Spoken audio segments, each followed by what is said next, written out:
All right. Good morning, everyone. It's Friday, July 20th. You listen to Two and a Half Hoopers, Cade Cunningham's favorite basketball podcast. He's not an all-star yet, so we can say him. I'm your host, Jacob Lehman. With me, I'm joined with, as always, George Martin. Hello, everybody. Am I not the half hooper tonight? We got three full hoopers tonight. I beat Josh a few times in 1v1 in basketball today, so he's a half hooper. How you doing today? This is not Josh Rose. This is Josh Nowakowski from J Sports Podcast. I'm sure you all know him. Yeah, how you doing? And I believe I did win the Boston drill, didn't I? I had to leave early to go scoop ice cream, so that doesn't count. And for anyone who watches on YouTube, I'm gonna get ahead of the story.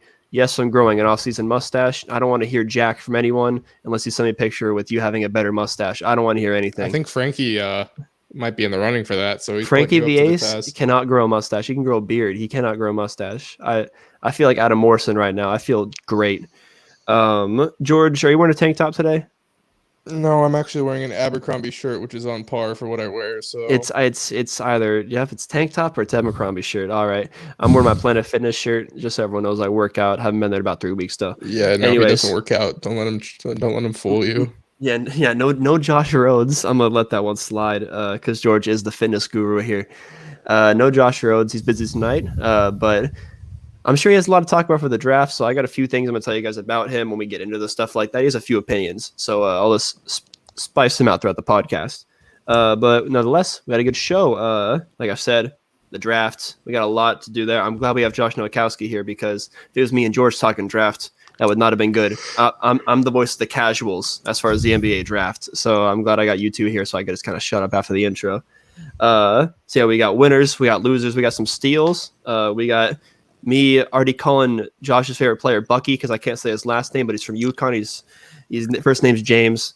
Then we got some more Daryl Morey hijinks, and this guy right here, Josh Nowakowski, big Team USA expert. So I'm gonna take we're gonna cover the Iran game. We're also gonna talk some Slovenia. We're gonna get crazy, but I'm gonna lead with Russell Westbrook is going to LA and not the Clippers, Los Angeles Lakers. Full trade. Kyle Kuzma, KCP, Trez Harrell in this year's first rounder, going out from the Lakers, coming into the Lakers, Russell Westbrook and 2 future seconds. So I'll just start here. I'll start with George. Just bones of the trade. Is this a good trade for the Lakers? Just like asset and value wise, it is. Lakers, they really only gave up like one important role player guy in KCP. I mean, if you look at Trez, we didn't even know if he was opting in. He wasn't coming back regardless, so that was kind of just a throwaway asset. Kuz, he's had a lot of struggles. He wasn't really improving. He thought he was a 25-point per game all-star, and yeah, he really wasn't embracing his role towards the end of his time here. The one that made me the most sad, I guess, was KCP because he was phenomenal. He rarely missed any games. He was kind of the Iron Man of the team, just hustled. Was probably our best shooter over his time here, so definitely you're going to miss that, but what they get back is a star playmaker, star point guard. I do have questions with the fit, but I think that's remained to be seen with the rest of the roster construction, but just simply analyzing it from the trade side, I think the Lakers made out well here. So I do want to get your opinion right now. I want to lock it in because there's rumors the trade's happening. You're pissed off. You don't like it. I know. For some reason, this year's pick is what hangers it for you. You're like, oh my God, we can't throw that in for Russell Westbrook. So I just want to, are you happy with this trade? And I guess we'll get into right here. We'll get out of the way with the Buddy Hield situation. Do you wish we made this trade for Buddy Hield instead of Russell Westbrook? That's good. Yep. Get it all out. I mean, I really, really thought Buddy would be the better fit in terms of he's an elite 3-point shooter. He kind of really after the playoffs, we were shooting. He was perfect. The price was Trez and Kuz, which I thought was a fucking steal. But yeah, I kind of wish we did it. But I love Russ. He's one of my favorite players in the NBA. So I'm not. It's grown on me as the day's gone on, and just what I've been seeing throughout the league. So I'm okay with it, but for the sake of the answer, yeah, I kind of wish we got Hield with those assets. Oh, you wrote on sentence. Okay, make sure you put a period next time. Let me get J Sports in here. We're talking about fit here. We're talking about Buddy Hield or Russell Westbrook. Does the trio of LeBron James, Anthony Davis, Russell Westbrook fit? And how does it fit, Josh?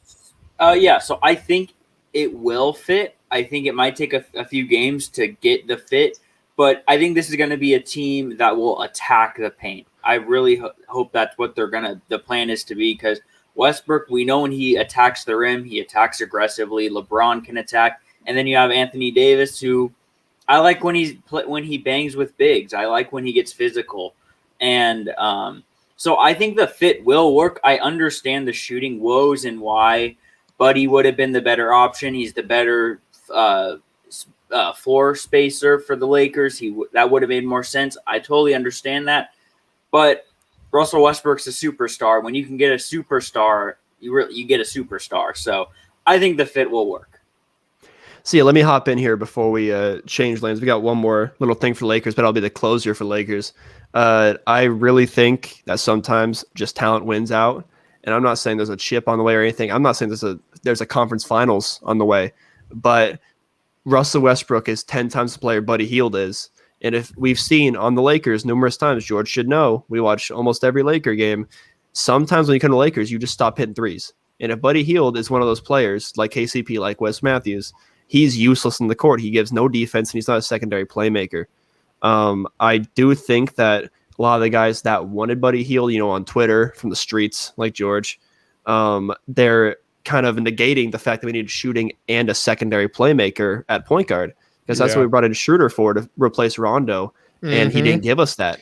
And I really do think that LeBron James and Anthony Davis are going to have a hell of a time just chilling on the bench sometimes, because Russ is going to give you 40 minutes a night at 100 miles per hour. And he's definitely some guy who can take the pressure off LeBron from dribbling the ball up the court every time, being the only guy who can create. Because tell me one guy on the perimeter last year that could create besides LeBron. You want to say Schroeder, but that was the first half of the season. Second half and in the playoffs, he was horrible. He was not good. After he got COVID, yeah. And I don't want to think like that and think that COVID might have affected him. Maybe it did, but he did go 0 in a playoff game, and that's just unacceptable if you're playing with LeBron James. So I do like it from the standpoint of Russ. But if we can't get shooters, it'll be very tough. If the Lakers can't pick up any shooters, but I feel like there's going to be a lot of ring chasers, and there will be the opportunity to just win out because you've got the talent there. So I'm pretty excited about that. I've had one miss as far as calling Lakers off seasons in the past 4 years. Two, if you count Carlos Boozer, I thought he would take us to the promised land in 2014. But I liked Trez last year, and I was a little wrong about that. But I feel like I've been ahead of the curve for a few of these. So I'm pretty confident that Russ Westbrook can make a pretty positive impact on the Lakers. But I'll end it here with you two for the Lakers, and we'll talk about some Wizard stuff. Is this enough for Lakers? Because this is the cap. You're looking at 85% of the cap spent on these three players. You got THT and Caruso, who are restricted, so you can bring them back over the cap. But other than that, it's looking very, very bleak as far as bringing guys in who can really make a difference, besides just shooting or maybe rim protection. So I'll start with J Sports here. Is this enough to win a championship? I mean, the way the current roster is, probably not. Like you said, add in some ring chase shooters. We'll get into the draft. They got 3 undrafted guys who are shooters. They got which you're gonna need because they're cheap as hell. Yeah, you have some 3 and you picked up a couple 3-and-D guys. So I mean, the way the roster's constructed to the date right now, no, probably not enough. At the end of free agency, when we get some of those vet minimums, I think it will be.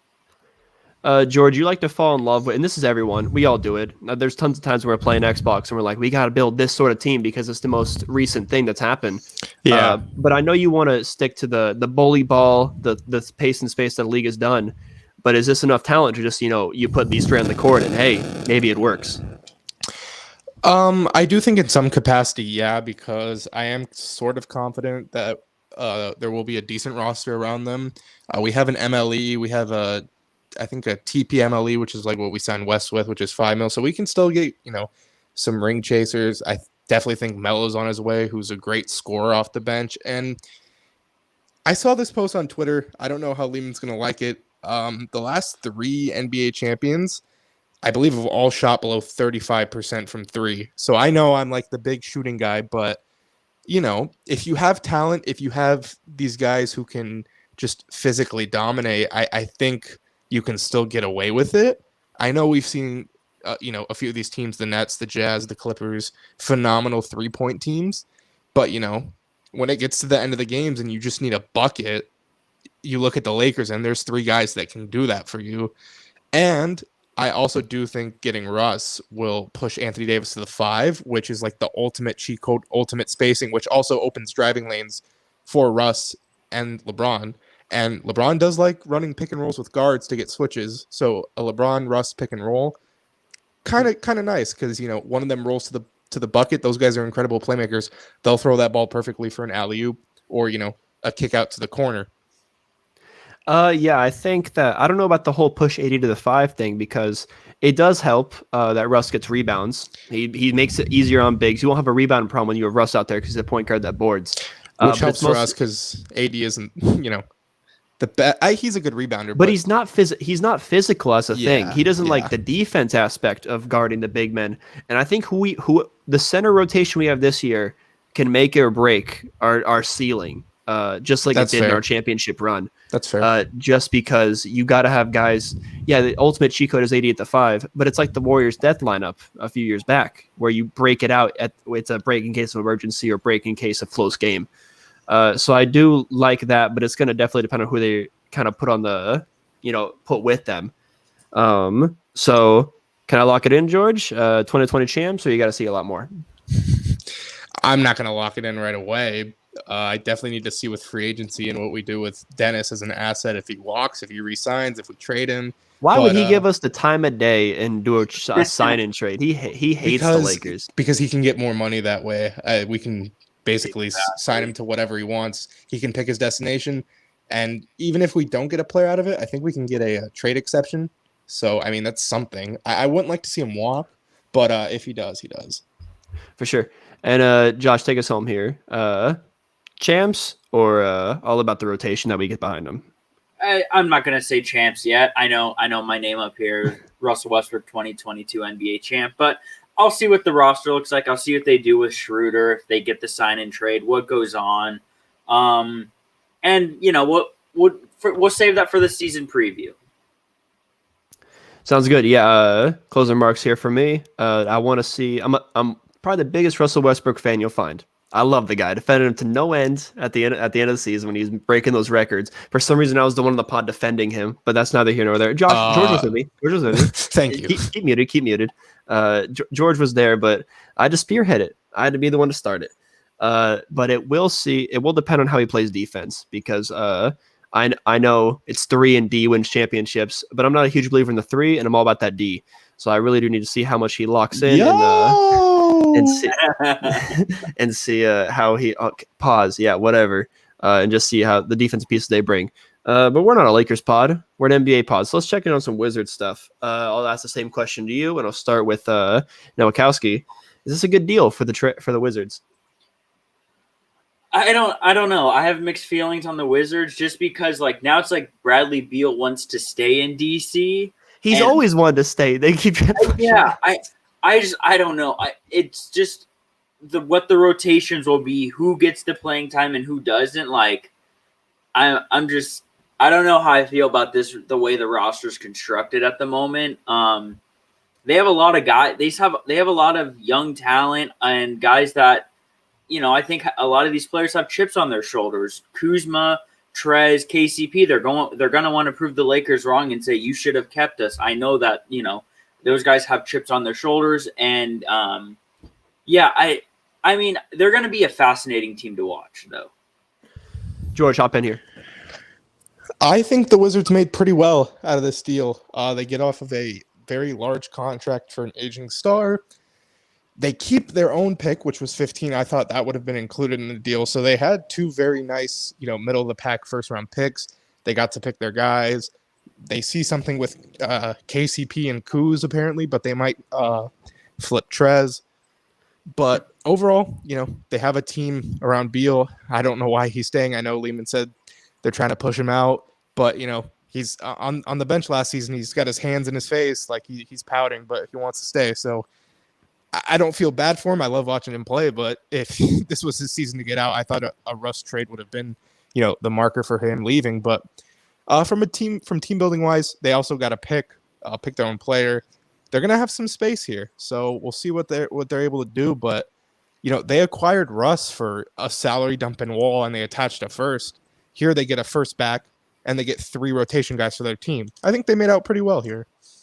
Yeah, I'm you at the end you like it, but I feel like I'm bigger on this trade for the Wizards than most people are. Just because, just crack a cold one. What was that? Water, sorry. What is that? Dasani? What, liquid death? Kirkland, All right. Costco's finest water. No Not a free promo. No free Sorry, I'll mute myself. Anyways, just because I thought Westbrook was going to be the harder one to trade and not Beal, because Beal you can flip to any team. It doesn't matter. Westbrook had a $50 million contract, and it didn't seem like he fit on too many teams. So you get Kuzma back, who we have a former Kyle Kuzma stand in here, George Martin, and he didn't really mention Kuzma's going to average 18 next year. Easy money for Kuzma. You got him on a good deal. And then you get that first round pick, which they picked at 22 last night, and then KCP. So Trez, yeah, kind of there. But in the East, I feel like it's a very odd team now because they have Beal still, and they have these young guys too, but they got KCP and Trez, these veterans. But at the end of the day, you get off that contract, you get some good stuff back, and you don't take any more salary on. So I like it a lot for the Wizards. And then we're kind of already talking about it here, but Nowakowski, does this change the direction like that future is for the Wizards? Because is he going to reassess? Does he want to trade now? Do they still want to trade him because they're going towards a full rebuild because they traded a former All-Star in Russ? Where's your mind land here? I think he's gonna want to stay, and I think he wants to see, okay, let's look at these guys. Let's see how I mesh with Kuzma and KCP. Let's see how the young guys develop. Let's see how the guys we drafted, how they're doing. And I think if we're at the trade deadline in the middle of the season next year and the Wizards are struggling, maybe Beal's name's thrown out there, but I think he wants to give this team a fair chance before he just asks out. He's given them 3 seasons worth of fair chances, but that's Bradley Beal, good guy Bradley Beal. George, what about you? Where do you stand on Bradley Beal? Is it a mid-season thing? Because it seems like if there was going to be a trade done, it would be before all these picks were made. And now they're kind of in a tough spot. What do you want? These guys that you didn't want to pick, but they're still rookies, No, I think this was his best chance to move on, especially with the dealing of Russ. I thought it would just been a fire sale. I actually thought Beal was going to get moved first, then causing Russ to be dealt. I agree. But I think he likes playing in Washington. He's earned a lot in his career. Maybe, some players just they'd rather stay where they are. They don't mind, not being on a contender. He's getting paid. He's raising a family. I guess that's fine enough to him. I mean, I really felt like this year, especially with a team like the Warriors, cough, that he would have been dealt. But, who knows? Maybe 2 years down the line, the Lakers are going to have, a lot of people off the books. This is his last year, by the way, Bradley Beal, on his contract. No, he's a free agent. I thought in 23. I thought he's got a player option. Oh, he has an opt. Okay, he's an opt. So you're building this team with Bradley Beal in mind, but he can leave next year. So he's playing in 22, and then after that season, he has an option. So they got 2 years Bradley Beal, or this is the last year if he opts out? So you're saying summer of 23 he can opt out? Oh, I thought you fact-checked me. No, summer of 22 he can opt out if I'm not mistaken. Okay. Yeah, I mean, I don't think he – actually, I have no idea. But, yeah, basically he kind of has the leverage here. He's just going to see what happens. I guess he just sees it as another year of evaluating, and he'll go from there because I think that's all he can really do. It's a sticky situation. I think the Wizards feel like this is a better decision to make him stay.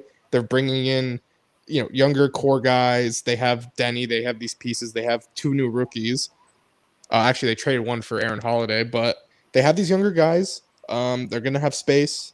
So maybe Beal feels like there's something in the making. I don't really see it though, but time will tell. All right, so yeah, he has a 2022 player option, so I was not incorrect. I'm very happy I was right about that.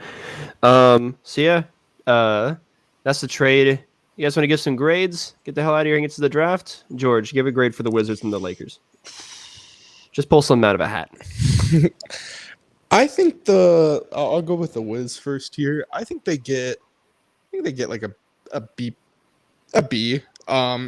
It was solid for them, but I don't know. I just feel like with Beal there's like this looming question mark. I don't know if this was necessarily enough for them. They have something to sort of convince him. And then Lakers side, I know as much as I kind of like didn't harp on it, I'm gonna give it a B plus. I think getting the star, we harp so much on get the star, and then figure the rest out. We said that with the Nets. Talent wins. I know Lehman is the runner of that expression, so I'll go with him there. I think when someone like that's available and you can get him, you do it. Lakers have always done this. They always gamble for the star, and it's worked. We have 17 of them things, so I think overall it was the right thing to do. Sounds good. And then Nowakowski? I'm gonna go B plus for the Wizards just because of how much they really did get back. Oh, okay. Yeah, I'll go B plus. We'll see if they do flip Trez, what they get for Trez. I think Kuzma really just needed a fresh start. I still have faith that he's going to be a good NBA player. So I'm excited to watch the Wizards. Just see how this team looks. So I'll give them a B plus. I'll go A with the Lakers just because you got the superstar, you got your guy, and now it's like, all right, we have our 3 stars, and let's build around them, and let's go for number 18. So yeah. I want Mr. Nowakowski as my teacher. He gives some generous ass grades. He gave almost 2 A's, but I agree. It was a pretty good trade for both. Lakers definitely have more bust potential with this one, but we'll see. All right. Let's move on to the draft. So what I have planned for you guys, we're just going to cover every lottery team, get some thoughts. Maybe for a few of them, we'll give some grades. I don't know, Mr. Nowakowski's had on an A's today, so maybe I'll do it again. But yeah, let's just start right here. Pistons in the first round. First pick, Cade Cunningham. We're not going to spend too much time here because we all knew it was happening. Plus, he's just a good guy, good player, good father probably to a 4-year-old. Who'd have thought that? But George, just talk to Cade. Surefire pick here. Loved his draft interview and his draft attire as well. He's a cool ass dude. I love that. Very guy. fun. Yeah, definitely seems like a good father to his daughter. I enjoyed most of that. But surefire number 1 pick. Can't go wrong here. I love it, obviously. I don't want anyone getting the wrong idea. I didn't know he'd have a 4-year-old daughter, that he'd be a good dad. I'm not here to slander anything. Nowakowski, a pick for the Pistons. Yeah, I mean, it was the obvious pick. Hopefully Detroit can get something going with him and Grant and the team they have, because I mean, Detroit basketball has been pretty irrelevant for a while, so hopefully he's one of the guys who can help turn it around. But I like him as a person and as a player, and I'm excited to see how his talent translates to the NBA. I have wet dreams about him and Killian Hayes in the backcourt, so I'm very excited to see that if Killian Hayes can stay healthy. It's going to be a fast-moving offense. Plus Sadiq Bey, plus Jeremy Grant.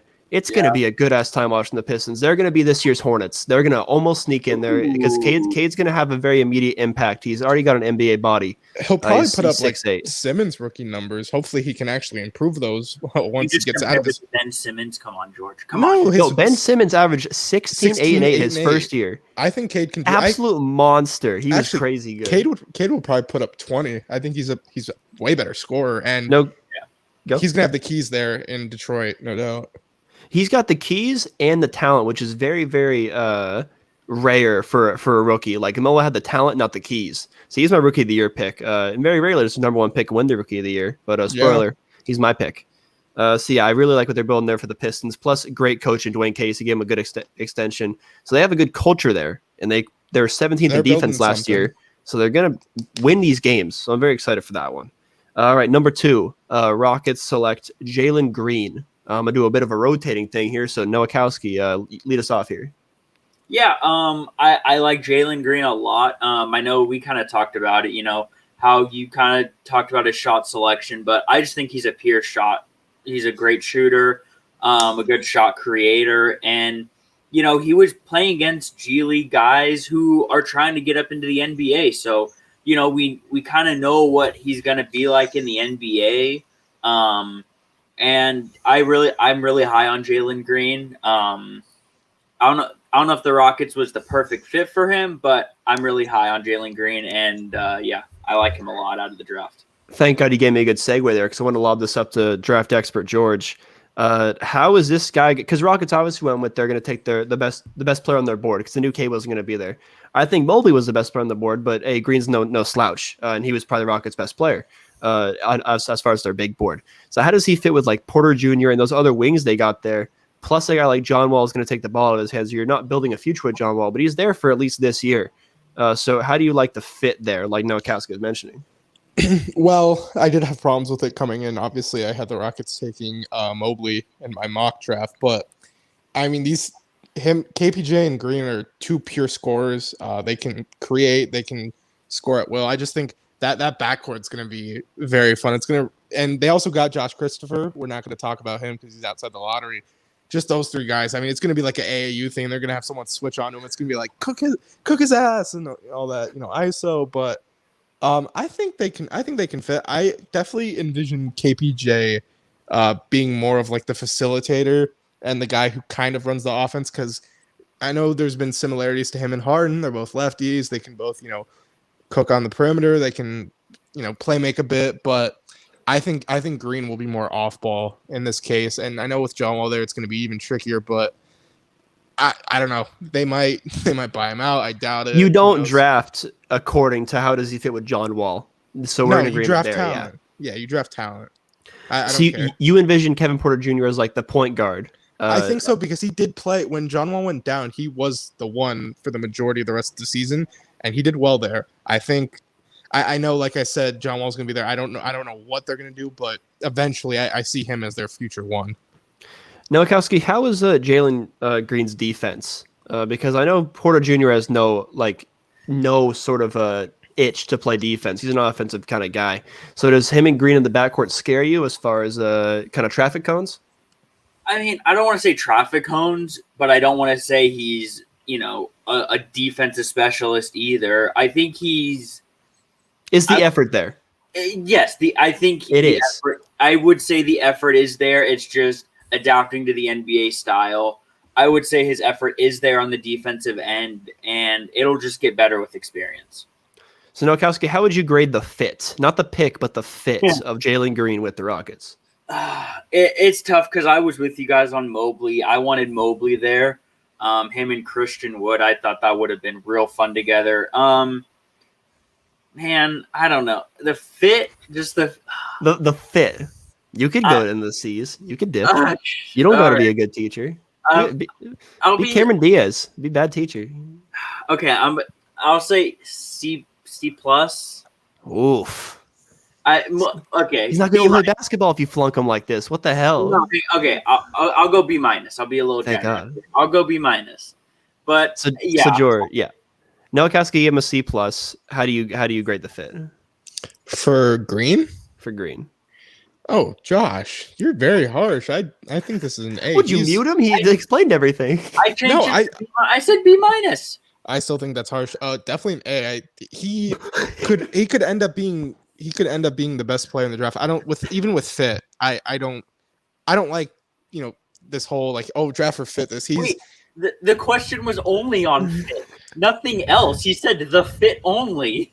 I still think it's an A. I think they're gonna as an A. We're gonna move on before George gets exposed for muting me again. You can mute yourself. Don't mute me and Nowakowski. Pick number 3. Cavs get Mobley, the big 7'1" guy who's rumored to be the best big man defender since Anthony Davis. Yeah, that old guy, my favorite player in the draft. So he goes to the Cavs. They got Jared Allen on the back burner. He will not be returning because he wants a lot of money that he deserves, but he has no role for the Cavs anymore unless you're going to put a 7'1" Mobley at power forward, which God forbid they try and do that. So, yeah, how do you feel, George? They kind of they got a backcourt. They got some forwards. I guess you just need another young guy at center, but they had Allen. So is this the right direction they went in going with a center in Evan Mobley? Yeah, it does get tricky, but with the guys who were behind him, I would have felt like it would have been a disservice to not pick him. Again, it's the whole fit versus talent thing. And I just feel like, as a talented big man as he is, with the track record he had in college, really a no-brainer there as well. He can stretch the floor. He can defend well. Interior defender. They won't miss much from him. He has a better offensive game than Allen. So I almost think it's going to be an upgrade there. But I don't really have many problems with it. Hoping they can get something out of Allen. Maybe they can trade for a better wing because I know they have a Okoro there and he's had his ups and downs. I know he was only a rookie, so I'll give him benefit there. But I think it's all right if they move on from Allen because that would be a lot of money tied up. I know they're going to have other guys they'll need to tie up as well, so I don't think it's worst case scenario. So I can't get upset because in the last pod I said if I'm in the lottery, I don't trade my pick back until Mobley's off the board. And I love him so much. So if I can't get him out of this pick, but Nowakowski, would you have rather seen them go for a fit because they're so far along in this rebuild and take like a Scotty Barnes or a Suggs, or is this the pick you like? This is the pick I like, and George brought it up. Like, he hit it right on the nose with the money. Allen's going to command a good amount of money, and you basically just swapped him out with a younger center who's going to not be making a lot of money and who has the potential to be a better center than Allen is. So I liked this pick for Cleveland. I like Mobley a lot. I would love to see him win Rookie of the Year. I don't think he will, but possibly Rookie of the Year for me. But yeah, I like the pick. Breathing a little hard there, George. Take a step back. It's not even that close to I my would say face. take a deep breath, but I don't want to hear that too. So yeah, Mobley there. I mean, yeah, I like it. I like it to get him out. Let's move on. Raps get Scotty Barnes, number 4. First shock of the night. Controversy. This is controversy is right. Sex and controversy sells. So good on the Raps right there. They luck into this number 4 pick. They keep it. So maybe they are going for a rebuild here. George, should this have been Suggs? It just seemed like such a perfect fit. He's going to be there with Van Vliet. But they take Scotty Barnes here, who's also, I'm high on him too, but just walk me through that. We are high on Scotty, but I feel like they fumbled it because they had fit and they had talent with Suggs here. Would have been a perfect replacement eventually for Kyle Lowry because he's going to command a lot. FEV and him in the backcourt is perfect. And Scotty, phenomenal, definitely a top 5 prospect. But the problem here is there's not a lot of space for him. They have OG, they have Boucher, they have Pascal. Scotty's almost a Pascal replacement. And a lot of people on Twitter thought Pascal was out the door because of this, which yet to be seen. I don't think so. If they would have traded, it would have been Pascal on the pick to get the most out of it. But the worry with him is his 3-point shot. I know he can develop it and he's a great defender, but Suggs was like the perfect plug and play for the Raptors because they could have not really skipped a beat. They would have skipped a little bit of a beat because Lowry is just Lowry, but I felt they like would have done a 2-step. They would have 2-step. I felt like with that pick that they could have been able to turn into more of like a ready to contend now. Barnes is a little bit of a project to develop his offensive game, where with Suggs, he can play off ball, he competes, he's feisty, he's very well defensive, and he could also run an offense. So I was just really confused why they went Barnes here. Yeah, Nowakowski, where do you see Barnes fitting in here? Is he like I believe he's 6'8", could be wrong. He's 6'8" and chunky and sturdy. Is he going to be like kind of a small ball 4 here? Because like George said, there's a lot of guys built like Scotty Barnes on this team. They got Boucher, an undersized big, Pascal, a 4, OG Anunoby, an undersized big. So yeah, where does he kind of fit here? Where do you see him playing? Yeah, I guess you're gonna put him at the small forward, I think. And yeah, he is 6'8" and 225. So, but I mean, the thing is he is a project. What George said, he's a project on the offensive game a lot. I mean, he doesn't have much. He doesn't shoot well from 3. And another thing is like in one-on-one matchups where he needs to like get by a defender and drive to the hoop. He struggled to get to the hoop. So like that explosiveness, that kind of thing. Is something that he needs to work on. So he's definitely a project. He's not going to come in. I mean, defensively, he's going to come in and make an immediate impact. But offensively, it's going to be it's going to take some time for that to develop for him. Yeah, I'm interested to see if the Rats make either of your loser lists, just because this was the first pick where you're like, And I would say, hey, you're got a good team, just draft the best player available. But because you need a center and Mobley comes off the board, so that picture perfect's there. Not going to reach on Wagner. But you also need a guard because Lowry's gone, so you could have picked Suggs. There's a need and a fit there, just like George said. George keeps hitting on the nose. I just don't like this pick. You strengthen one of your only strengths, which is defense and forward rotation. So I mean, like I said, I like Scotty Barnes. I think he's got the coolest name in the draft. It just rolls with the tongue, Scotty Barnes. But yeah, I feel like it's going to be a weird fit with him there, and I don't know if that might stunt his growth. But Raptors have a great developmental program, absolutely phenomenal. So we'll just see. He's going to be good. We'll see where he fits in if he's part of their future. Moving on to 5 and also 8, we're going to cover the Magic here. They have the 5th and 8th pick. So at 5, they luck in to Jalen Suggs. We'll start with that one. So Nowakowski, Jalen Suggs. I think Magic, they probably had a different plan than taking Suggs, and he falls in here, and they're like, oh my God, we got Jalen Suggs, could be the best player in the draft. So tell me about this. I thought that they were waiting for Scotty Barnes. I thought that's who they were going to take, and I was fine with the Magic taking Scotty. They were going to figure out how to fit Scotty Barnes and Jonathan Isaac together, and they get this. Yeah, I would have been fine if that's how it played out, because you still had the 8 pick, but I mean, yeah, they really lucked out here getting Suggs. I love him as a player. He's got a great offensive game. And also, one thing, just to become that 3-level scorer is just, work on finishing against bigger opponents. But I think a lot of point guards struggle with that. That's really my only knock on him. But Orlando I'm going to use a different sports reference. They hit a home run here. I'm familiar with the bases except for with women. I'll move on to George. So Jalen Suggs, I know you forgave him for the UCLA thing. So we're done with that. But I got to rain on your little tiny parade. They do have a lot of point guards already. They got Fultz locked up, and Clinton had a good rookie season. They do. You take best available, so it's obviously a great pick for them with Suggs. But do you see one of them sliding out as Cole Anthony now a 6-man? How does this rotation work? No, so I actually don't have a problem at all. I think they have very big question marks in that backcourt. The health of Markelle. I know Cole Anthony did pretty well his rookie year. There's questions with his shot. He did get hurt as well. You don't want to see that because the Magic have gone through they've gone through too many injuries. But no brainer here again. I just complimented Suggs and how he plays, but hold on a second. You get another phone call? No, my phone was like freezing. But yeah, I think they do have some question marks there. I don't even know if Fultz is going to start to play the year. So I do think one of them is going to get thrown to the bench, but I have no problem with this. Yeah, I'm a big Fultz guy. Jalen Suggs is the best player on their team already, and you play him 40 a game to get him developed. I'm going to go back to you, George, cover their 8th pick. Franz Wagner. Not to be confused with Mo Wagner, but they are brothers, I'm pretty sure. And they're now both on the Magic. same squad. I feel like Franz is going to get a little bit more minutes than Mo Wagner, but we'll see what happens. So grade that pick. I was pretty high on him going in with the minimal research I did. Yeah, I was surprised that he went 8. Felt like there was a little bit of a reach there. He only played 2 years of college ball. That's kind of the harp I've been seeing. He's a good defender, a pretty decent shooter. So I feel like he can fit into the culture that the Magic are trying to build. I see very defensive-oriented guys they're bringing in.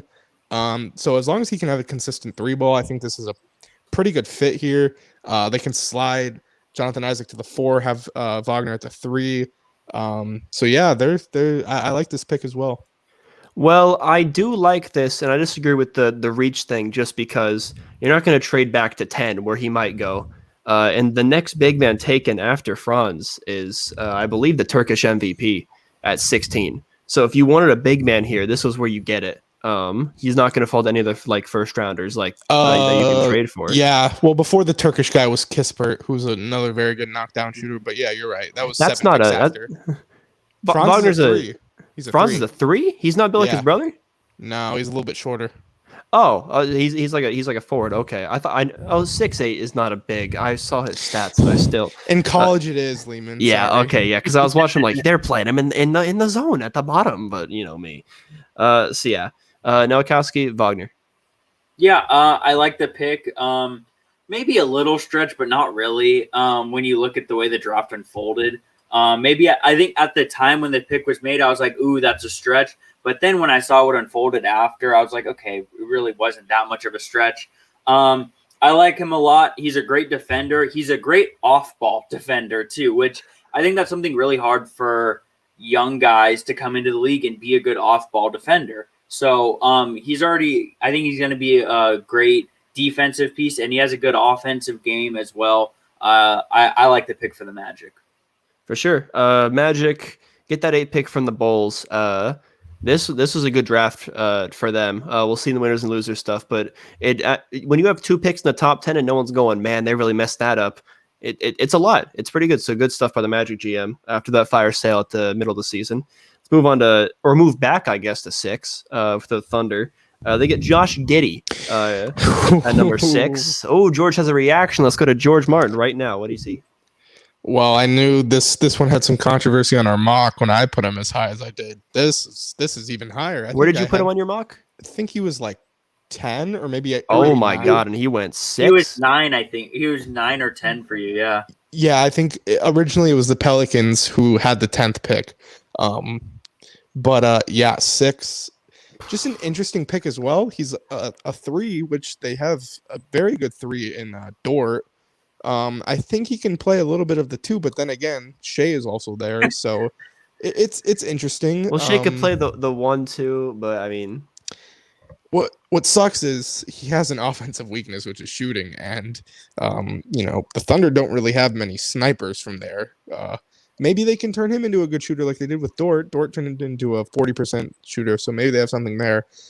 They really liked him. I saw many reports saying that if he was there, they were going to take him. So I guess you can't really fault them. He's got a lot of potential. He had some good film when he was in Australia. I question it when I saw the pick. I'm like, Presky, what are you doing? I know I've questioned him a lot, but this one, it's just going to be a wait and see for me. I really don't know. The white Australian dude can't shoot? Are you kidding me? What does he do? Defense, surprisingly. So they paired him with Lou Dort. That's good. All right, Nowakowski, take it away.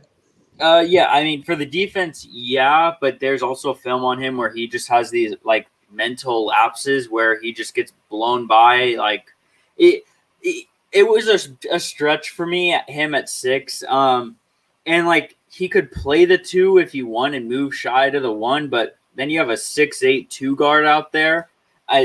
Yeah, and he doesn't have like great lateral quickness, so he can't guard the 2s. So now, it's a weird pick for me. I think I need to see how the Thunder really plan the rotation before I can see how it looks. You're gonna hate this, Lehman. I did some research. 29% from 3 last season. Yep. No. And so his biggest strength is his court vision. I don't care. You have a point guard of the future already. Don't draft him. Don't. I'm just giving you shot the strengths. Yeah, 43% from the field and 70% from the line. That's not great at all. Yeah, Nowakowski's right with the court vision. Did he get a lot of assists? Good playmaker. But then again, Shea should be the one you're trying to mold into your future point guard. But who knows? They tried to shop Shea, so I don't know what they're doing here. I'm not the type of guy that's gonna tell you can't play on draft day. I want to see a little bit. But it's wait and see for me too. I knew it was a reach. I didn't know he did not fit with the team either. So I got some other stuff to say about the Thunder, but we're gonna get into that later. Let's talk about the Warriors right now. Here we go. So they have 7. They have 14. They take Jonathan Kuminga at number 7. I will preface this, and I'll let the draft experts talk about it. Draymond Green texted very early in the draft process, or the draft night. I don't know which one. And he said, get Kuminga. So I guess he wants to mold the new Draymond Green. But to be honest, I couldn't care less. I don't like Kuminga, and I don't like him with the Warriors. You got the least ready NBA prospect on the most ready team to win the lottery. Oh, man, we'll see if that works. But I forget which order I'm on, so who wants to take this one first? I'll let Josh take it. Oh, how nice. Nowakowski, take it away. Yeah, I did not like this pick at all. I think the Warriors might be part of all of our losers. I'm just guessing right now. Yeah. I was not a fan of this pick. I mean, Scotty Barnes needs to develop more of an offensive game, but I think Kuminga's even farther away than Scotty Barnes is from an offensive game. This was just weird pick for me. George, we could get some more Kuminga slander, or we could have said, "What would you do?" Like we're John Cojones. You're putting me on the spot. So they're at number 7, and let's say you can't trade the pick. Oh, and we all three would have traded the picks, right? If there's a star on the table, we would have traded 7-14 for something. So obviously there wasn't something there. So number 7, who do you take? Guys like Wagner went after him, Mitchell, Williams, Josh's guy Bucky. Who do you take? When I didn't see Kuminga not Kuminga. When I saw Bouknight fall to him, 1,000% I wanted. Oh, he's gone. Oh, he probably shut his phone off like a little goober. All right, so he was going to go into Bouknight. So how would Bouknight fit with the Warriors? Is George off the goop, or is that a good spot for him? He would have fit. He would have had to come off the bench, though, with Clay and Steph there. And I want Bouknight in a place where he can start. We'll get into Bouknight when that pick happens. So I would have been fine with it. Where he ended up, I'm a lot more happy about. And we'll get to that. Yeah. I would have taken Franz at 7. I know that's more of a stretch, but he's more NBA ready in my opinion. So we got George back in here. George, Nowakowski said he would have taken Franz. We already discussed Bucky, so I don't want to reiterate. So you're going to talk about Franz now. Would he fit there, or is Nowakowski off a perk? Yeah, he probably fits better. Better shooter than what Kuminga was. Defensively is an upgrade for sure, which could fit well next to Draymond and alongside Wiggins if he's still there.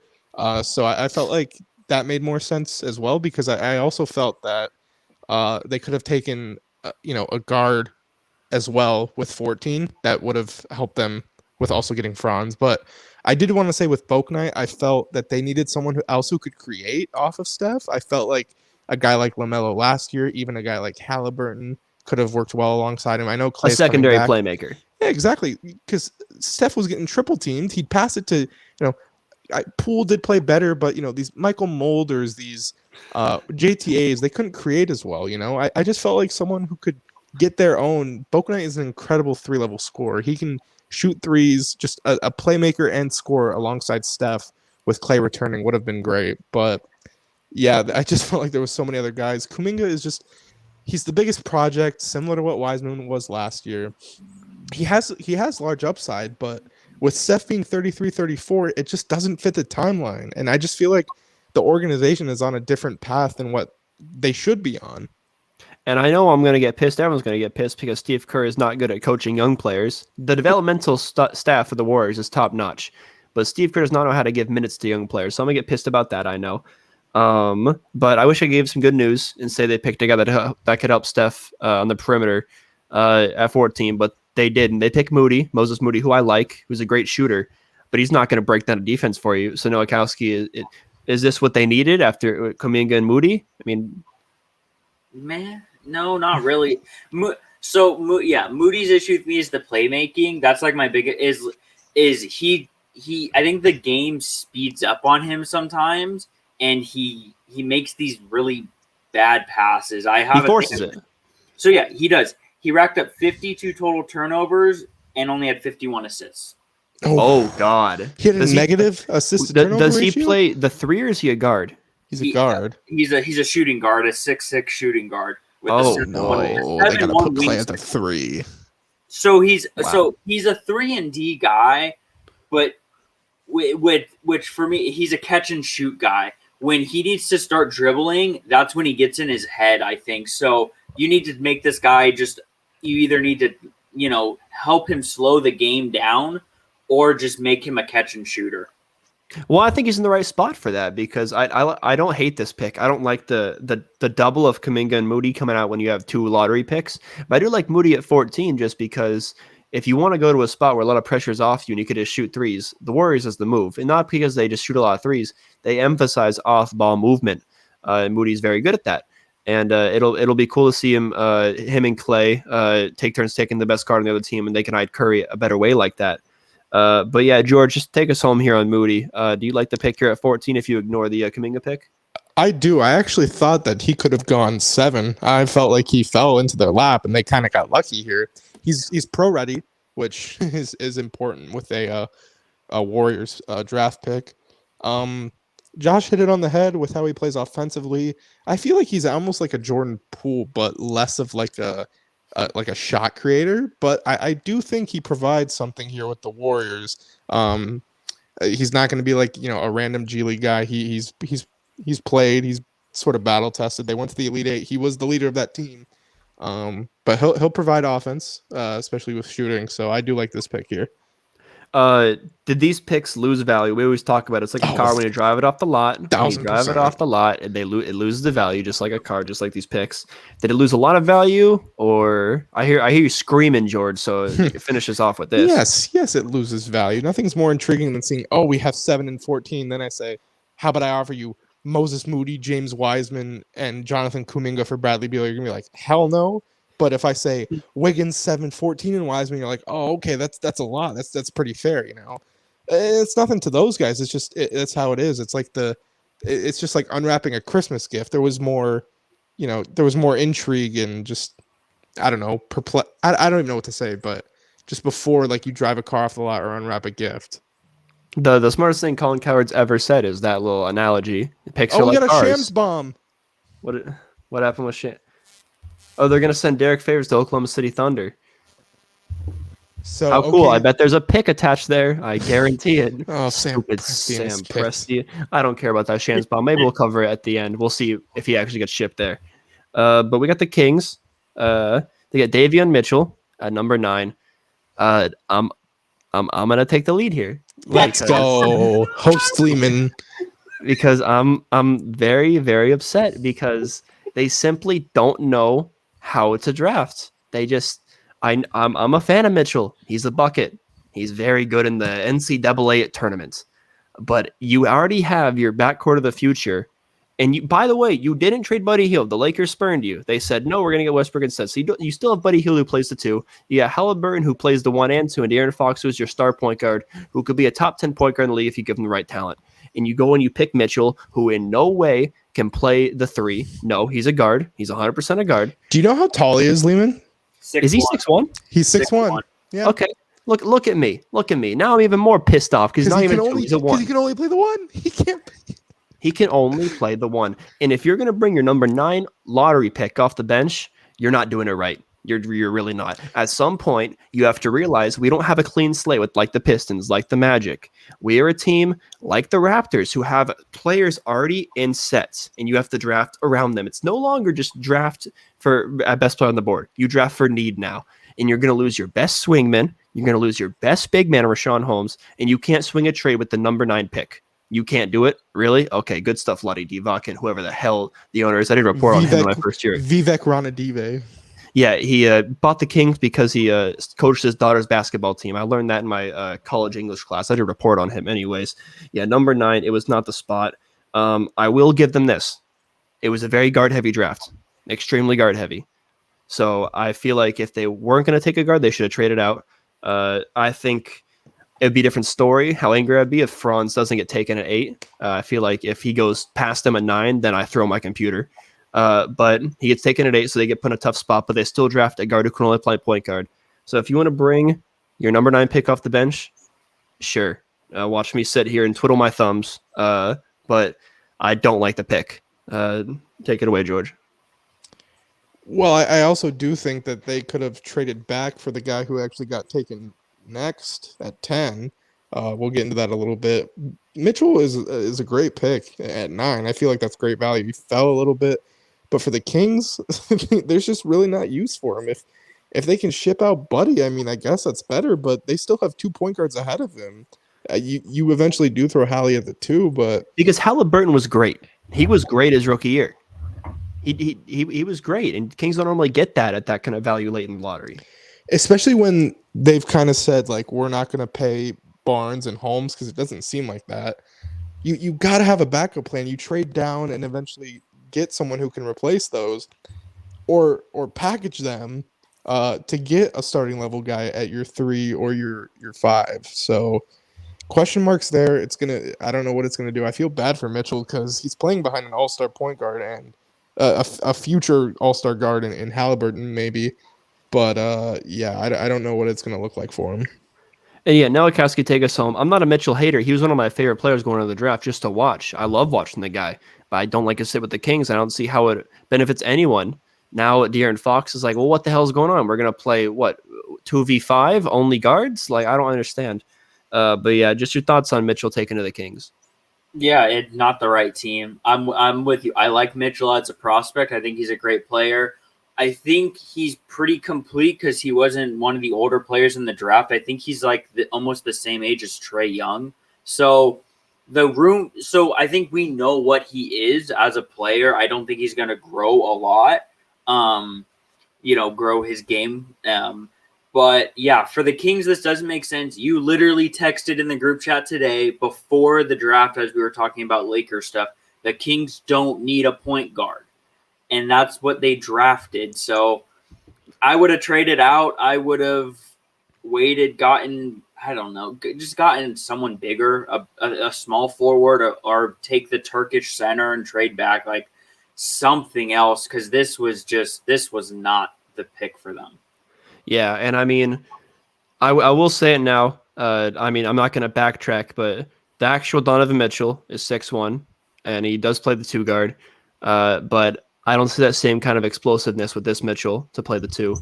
I think he's a pure point.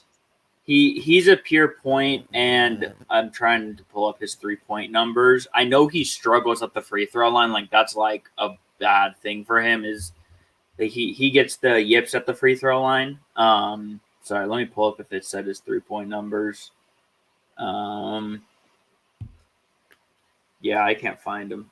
Oh well, we can bring him in. If he struggles from the free throw line, what are they? 45% from the field. And so his first 2 seasons, he shot 31% from the field, and in the last 2, he's brought up to 45. But that's just from the field. That's not from 3. Okay. Well, yeah. If we find it, we find it. If we don't, who cares? If he throws from the free throw line, there's not good mechanics there to shoot a 3-point shot. But yeah, wasn't happy with that. But let's get to number 10 here. George mentioned it. Memphis traded up for this. They were 17th pick. They had that Pelicans deal that went down that included Jonas Valanciunas. This was the big part for them. It was this and not having to pay Jonas Valanciunas.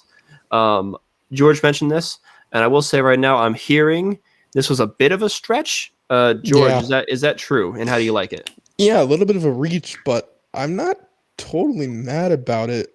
Desire Williams, a wing, which I feel like they have been looking for a little bit more. He can fit around Ja and Jaren Jackson. I know they have Slow-Mo there, but I feel like he can play behind him. They're going to have a nice bench rotation with Williams, Bane, Tillman. I guess Dylan Brooks maybe. I don't know if he starts, but... I think Dylan Brooks is there too. It goes Ja, Dylan Brooks, Slow-Mo, Jaren Jackson, whatever 5 they find. Yeah, I totally think Williams can be a future 6-man. I think they... And they're locked in with this core, and I'm not mad because I feel like this was like another piece that they needed to just be like a backup wing. You can't really get much of those, and he's talented. He's very talented. So a little bit of a reach, but with the forwards who were left after that, I think they did the right thing here. Yeah, so I mean, Slow-Mo's not going to be there forever. He's a great role player, but he's not locked in long term. So you start Slow-Mo this year, and you develop Zaire. Who also, cool ass name. I forgot he was in this draft. I might have to take back what I said about Scotty Barnes. But Noah Cascade, like this pick was with Williams. Yeah, I think it was the right pick for the Grizzlies. He's a great finisher at the rim. Doesn't matter if there's a big guy in front of him. He's just a strong, good finisher.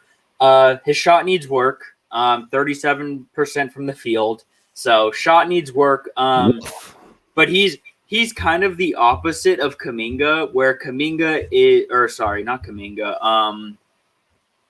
Or it was Kuminga, yeah. Where Kuminga is more, he needs to be the catch and shoot.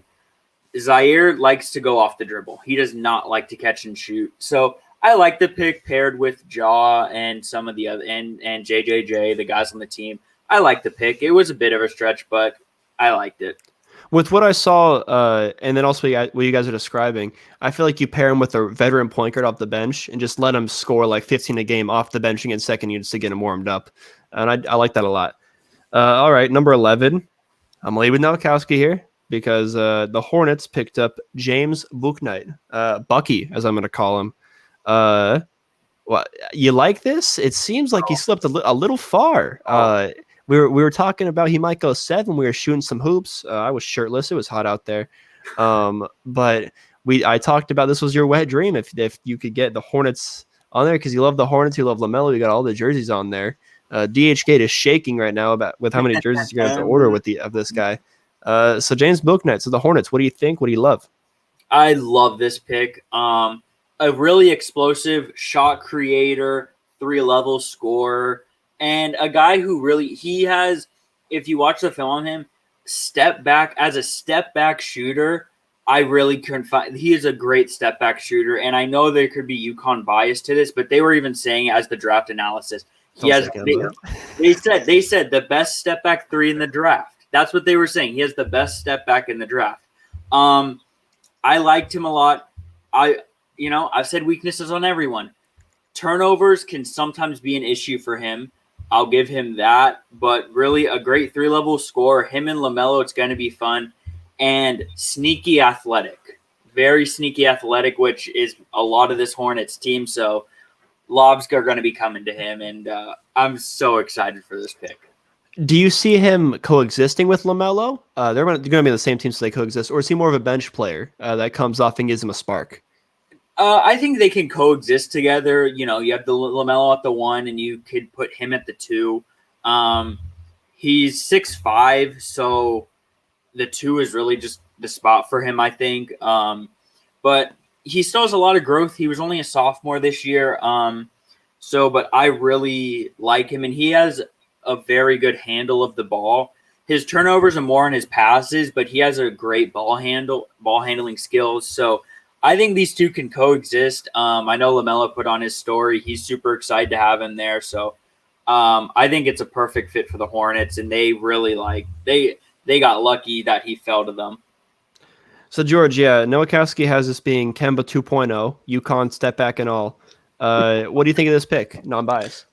I don't know if I can label him as Kemba 2.0, but I think this very well will be. I think this very well will be the steal of the draft.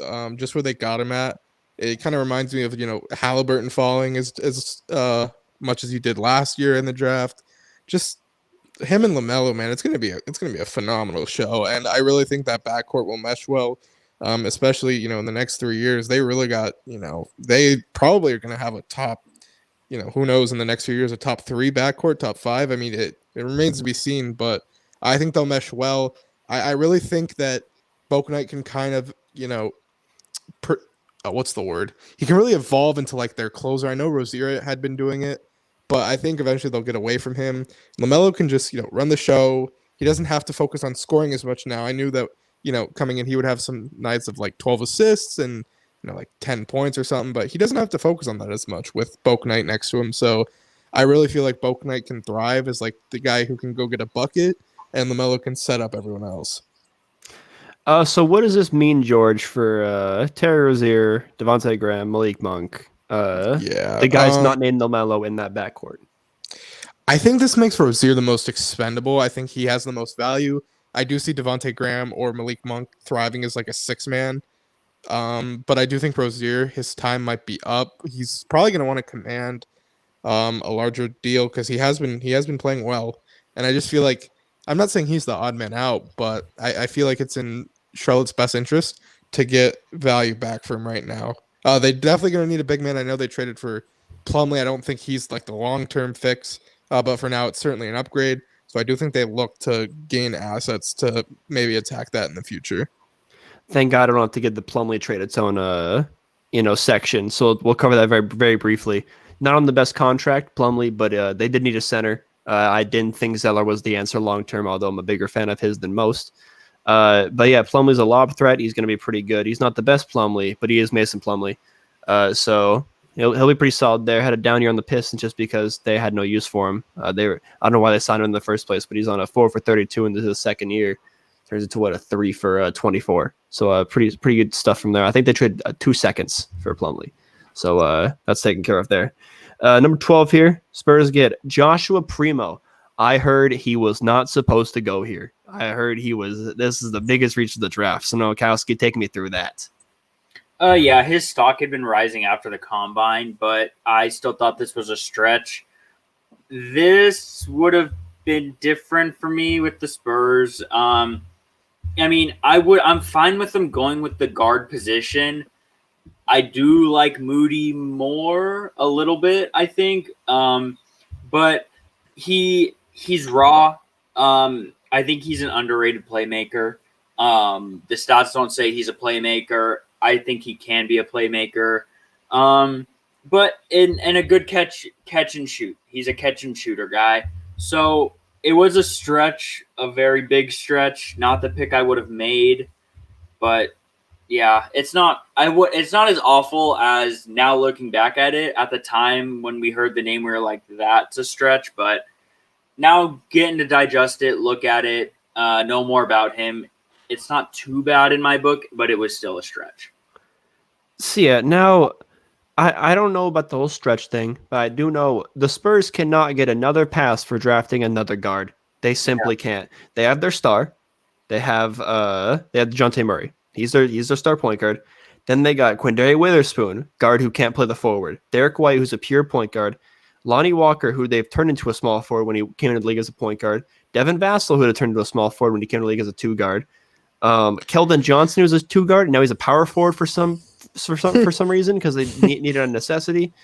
They haven't drafted. They're the Kings. They haven't drafted a player that's not a point guard in like 5 years, and it's getting outrageous at this point. You have to look at this and okay, they're the Spurs. They're the model of excellence, but what the hell's going on here? Why can't they get someone? I really like Moody here. I think he would have filled a need there, another 3-and-D guy. And in the Spurs offense, you don't got to be, break down a defense on your own without a screen. Like you're going to have a lot of off-ball movement there, so it would have been perfect for Moody. They also struggled on defense last year. Would have been a good pickup there. You're losing to DeMar DeRozan, who's a swingman. Would have been good for Moody. So, George, what do you think about the Spurs getting Primo? Probably the most shocked pick of the night. He is the youngest draftee. He was projected to be a late first pick as well. Again, with the guard situation, I don't know why. That's the least of their worries. They have White, they have Murray, they got all those other guys that you named. They just keep going back to it. And I don't want to transition this into like a pop thing because obviously we all love him. Because Team USA and but like he's great best coach, best coach of all time. But it's just like I don't know. Is it the end for him? I just don't know. This made no sense, especially when they're going to be losing Rudy Gay most likely. They're going to be losing DeRozan. They need wings, and they take a guard who isn't really ready. Yeah, and I know the rebuild's going to be starting up. Now they're losing like Rudy Gay and Patty Mills and DeMar DeRozan. But Patty you Mills can't, too, yeah. You can't keep drafting guards. I just named off 6 guards that are worth giving minutes to. If you're gonna take a guard, trade back, please, for love of God. Take your hand away from that big red button. Don't press it and trade back so you can get, or reach and take the Turkish MVP. Just get someone over the height of 6'6", please. I would have been fine if they took him at 12. I would have been fine with that pick. That's where Rhodes had them taking them, just because the whole Turkish connection and was a touchy subject for George because he is Greek, but just the whole pop international waters thing, it always works. All right, end of the lottery here. Pacers get Chris Duarte. Nice little last name there. I'm getting these guys off last names, not basketball-wise. But George, take us home here before we get some post-lottery steals. Chris Duarte, you like it? You love it? Don't like it? What's good?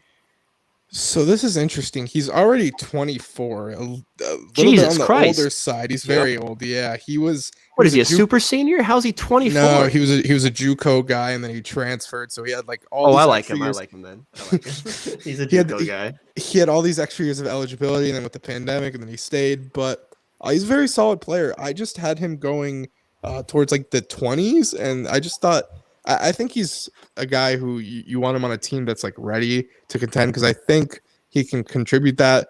Pacers is interesting. They have a lot of good guards and forwards, so it'll be interesting to see where he fits in, honestly, because they got LeVert. I don't think they're moving TJ Warren because that's why they didn't take Kuz. They got Lamb. I know they just traded Holiday, but they have another one. Brogdon's there.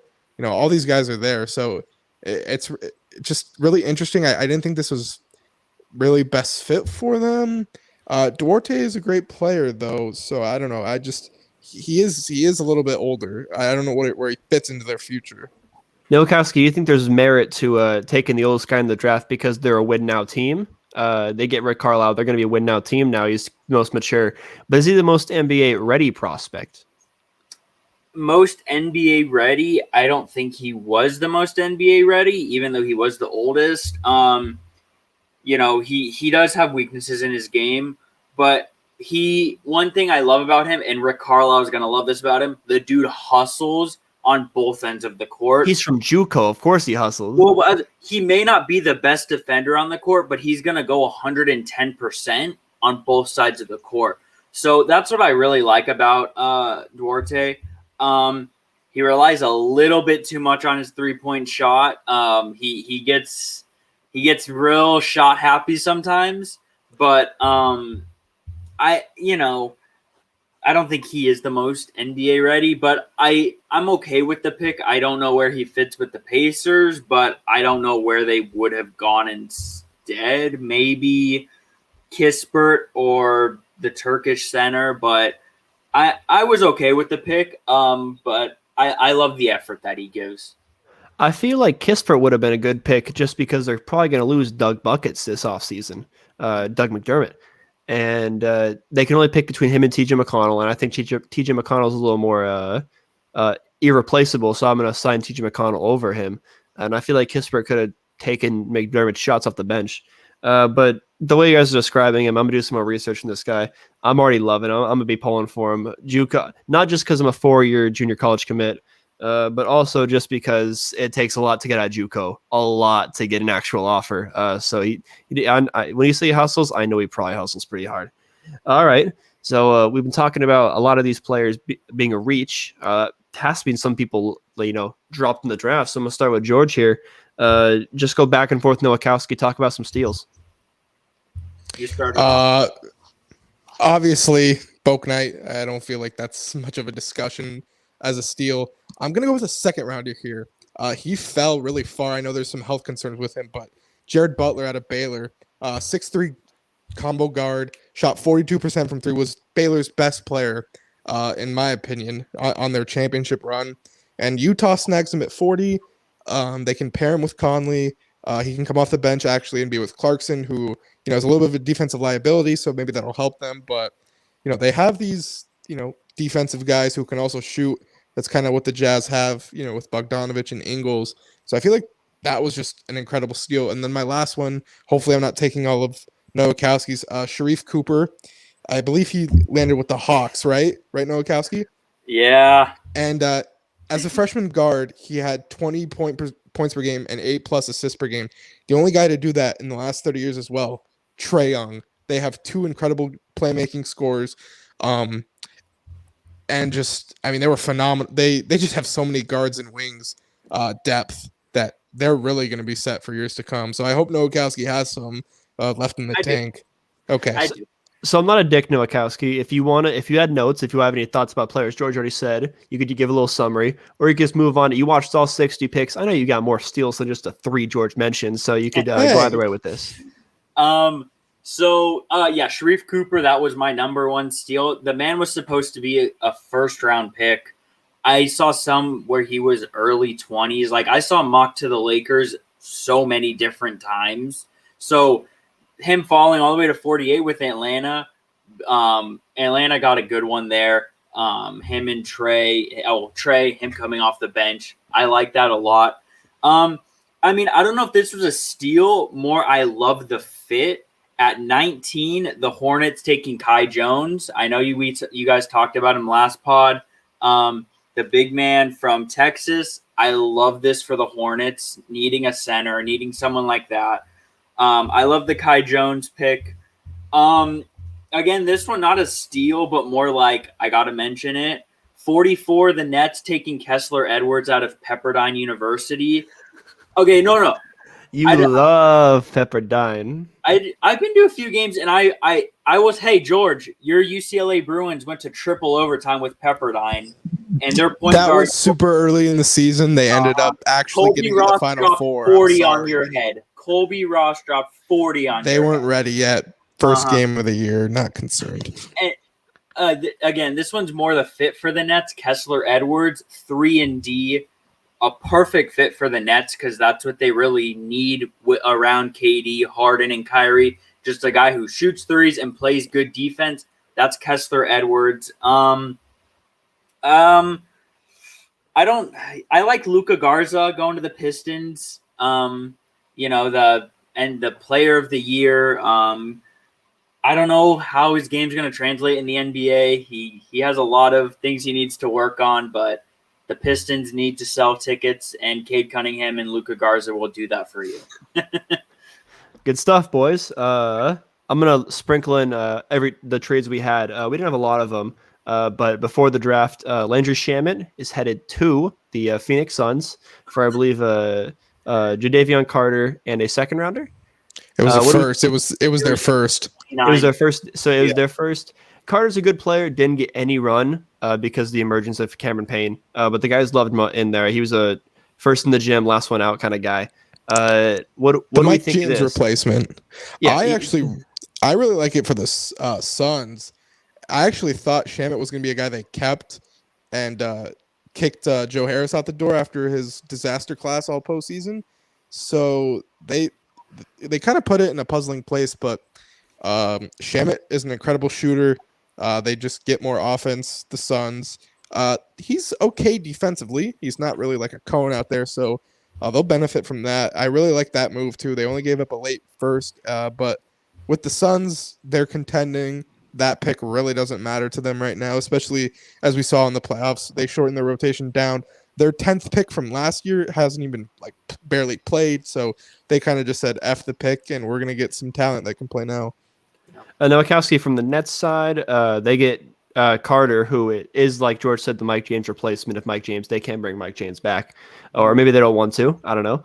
And then they get that pick too. I'm really sorry, George. You know how that pick was used for the Nets? Aaron Sharp. Gotcha. Okay, so yeah, what do you think about it from the Nets point of view? Center from North Carolina, undersized center, 6'11". Oh, of course. But his strength, and this is why I liked it for the Nets. Elite offensive rebounding. The dude's just gonna grab boards, kick it back out. They're gonna shuffle him and Nick Claxton in out of the lineup, and no one's gonna get a goddamn rebound. Okay, all right, I see. Yeah. I see you. So, defensively, we're not going to talk about his perimeter defense or anything like that. That out the door. But I think they used the pick well to get something that is valuable on a team is rebounding. So from the Nets side, I've liked Javion Carter out of West Virginia, and he couldn't get run with the team. I think he'll get run with the Nets, and I think it was I liked the trade for both teams. Solid. All right, let's end the draft stuff here with some. We'll start winners. We'll go winners. So George, start us out here. We probably have a few of the same winners, so we're gonna go back and forth between you and Nowakowski before we run out of them. So don't run your whole notes down right now, but do your first team. Alrighty, getting redundant here. Hornets. They had a phenomenal draft. Just getting the steal of the draft in Bouknight, Kai Jones, very good big. They didn't have to give up much for either. Pretty self-explanatory. And then who do I want to go with second? I'll have Josh go. I want to think of the second one, but I'll have Nowakowski. Well, he was gonna go anyways, so Nowakowski. We're going one at a time here. We're going one at a time. So Nowakowski's hit the crumbs of your NBA hierarchy. Nowakowski, give me a winner. Oh yeah, Hornets was the obvious one. They're a winner. But Orlando Magic, they had Suggs fall to them. Then they take Franz at 8. Sorry, brain fart there. But yeah, those two picks, great picks. Having Suggs fall, I like Franz. Orlando, big winner for me. George, you got another one? Nah, we can just move on. I think we got the gist of it. Oh, I got one late round one. Oh, he stole my thunder. What's up? What do you mean? You didn't have any thunder. Lightning in a bottle. So the Clippers, they got the Clippers. So they got Brandon Boston, Jason Preston. I think there was one more too. Trey Mann. I love Trey. Another man for the Clippers. I love Trey Mann from Florida. And Jason Preston, that man is hype. And Brandon Boston, I like the pick. So yeah, the Clippers coming out of nowhere with all of that. A winner in my opinion. Yeah, my big winner was the Magic. For the reasons, like I said, you have 5 and 8, and you don't mess it up. Hip hip hooray! Can we agree? Do we have a player in the lottery that's kind of like a big winner? Kind of like You mean like individual player? It's a win that he's he's going there. to that squad. Yeah, It might be like, I don't know, obvious, but I think Cade is going to be really good for just Detroit overall. He's embraced it. So I don't know.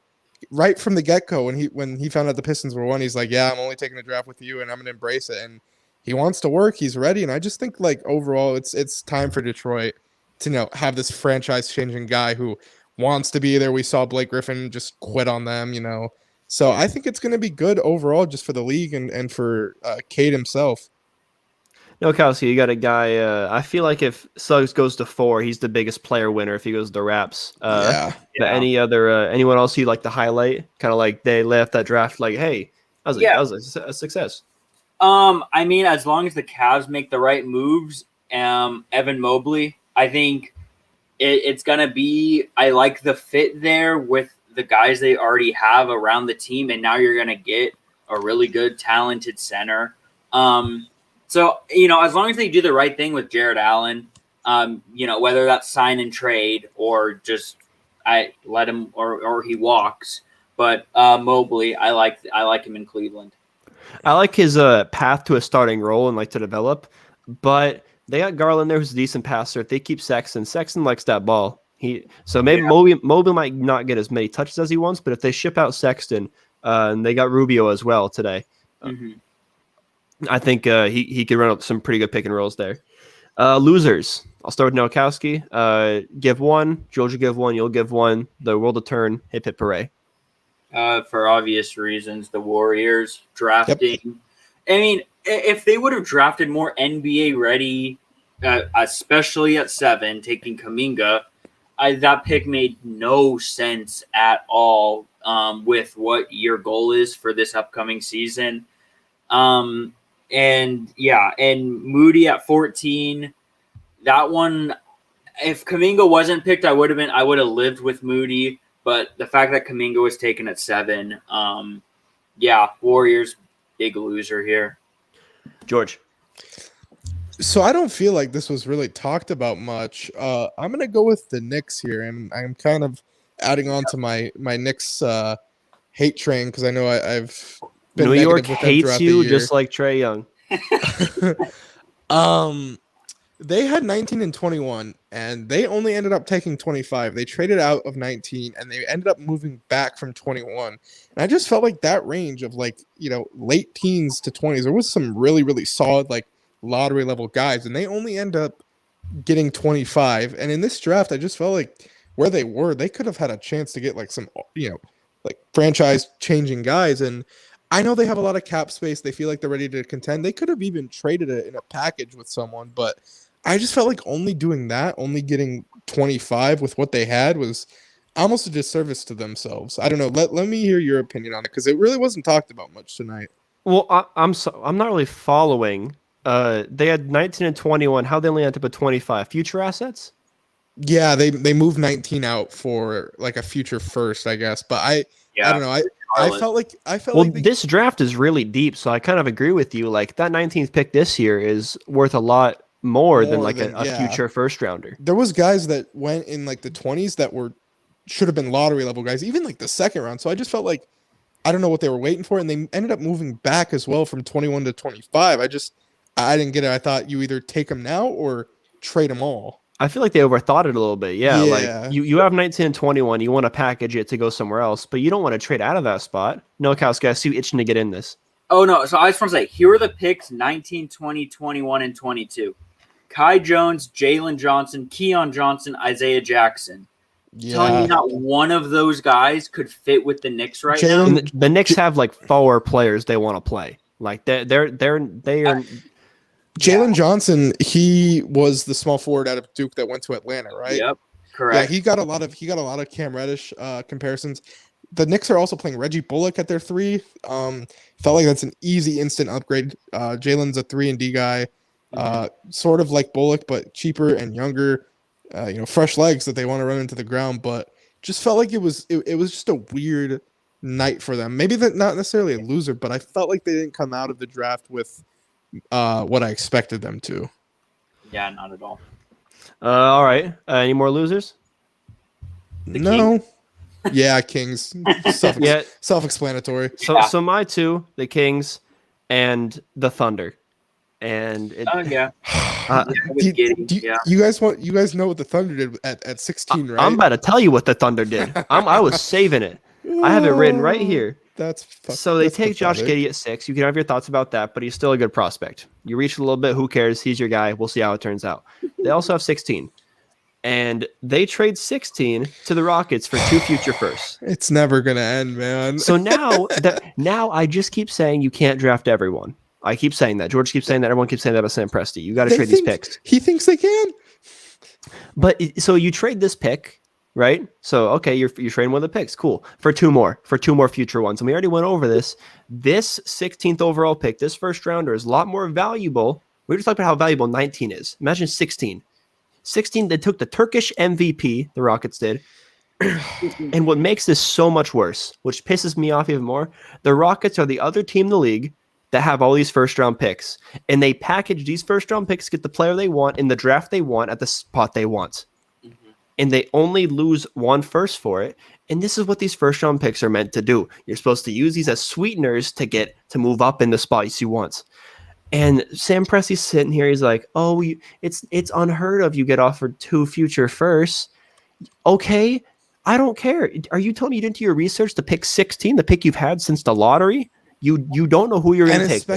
Especially in a draft like this that's so deep, they should have just because I know they have tons of guys on their draft board where they're like, okay, these are guys that we want. If they're after our pick, maybe we look to throw 2 future firsts to trade up. I mean, just look at like a guy like Jared Butler that went 40. They could have thrown like any first round pick they could have gone here. Out of the 36 we have, we'll give you 1 first for your 45 second rounder. A team's doing that, no doubt. And they could have got with a steal. They could have got a Sharif Cooper, a Jared Butler, or even a Jericho Sims who went like 58, who's that could be a starting level center. Like you said, I don't know what they're doing here. This was the draft to use 2 of your 36 future firsts to move up and get talent and use these sweeteners. You could have legitimately gotten, this sounds crazy, you could have legitimately got 5 first rounders in this draft if you wanted it. You have the picks. And they would still have 20 left in the next 5 years. I mean, Nowakowski, where do you stand on the Sam Presti problem? Because I'm going to do a spotlight on it eventually. I have to. I got to do a spotlight on what's wrong with Sam Presti because this draft pissed me off even more. But what do you think about what he's doing right now?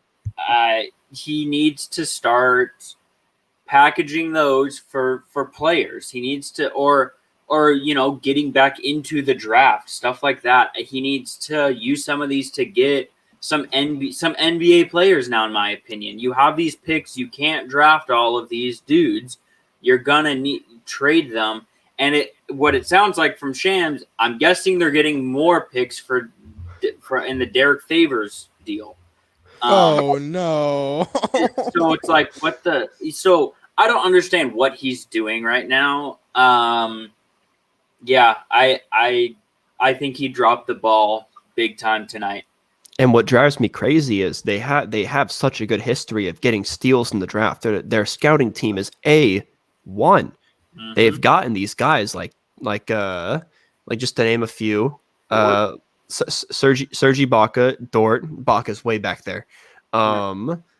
Steven Adams, like these guys, they do your homework on scouting, and you don't want to use these picks.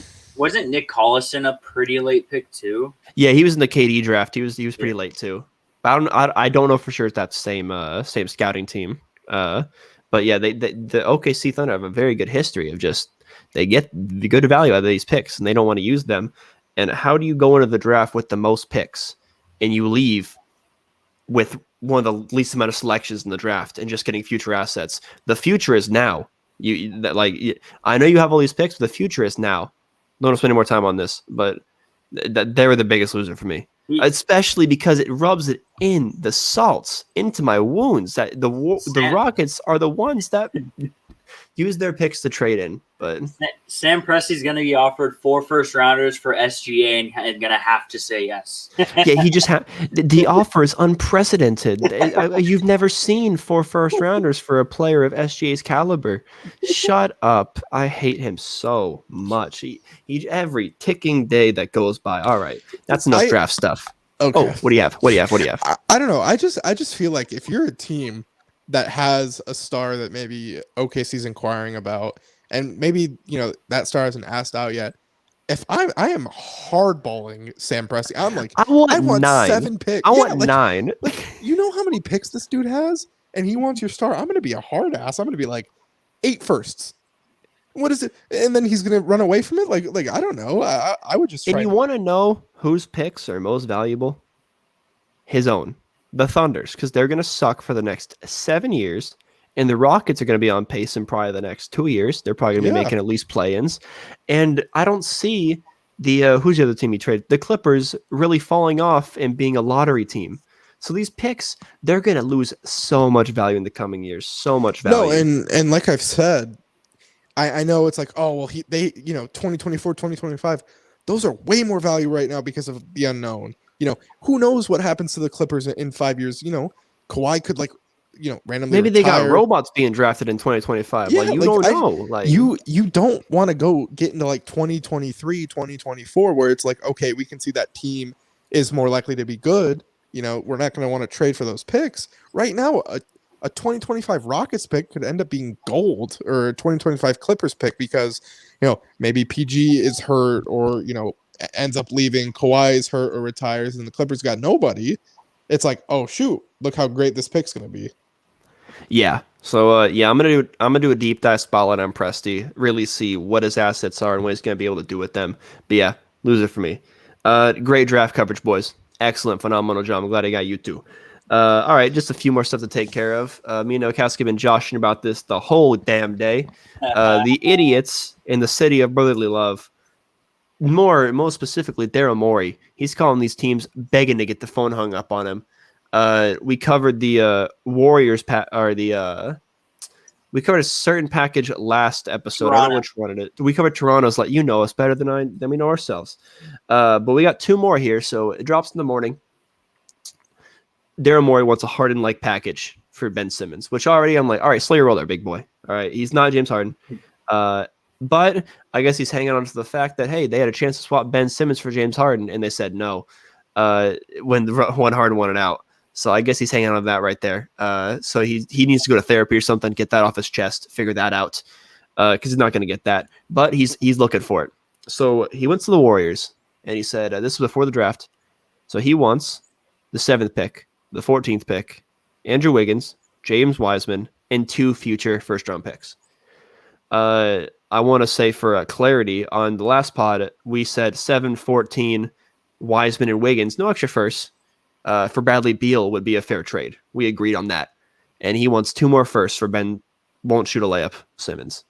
So that's wild. And then he goes to the Spurs, who made some questionable stuff here, but they're not idiots. They took a questionable guy at 12, but they're not idiots.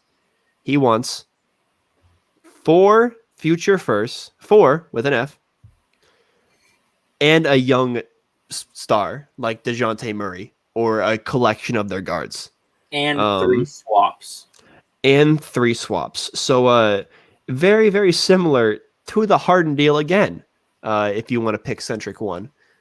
So I wanted to get that off my chest, and I just want to have some fun here, because it's not fun reading this off, because it seems like Ben Simmons will never get traded because he does not know his value. His GM doesn't.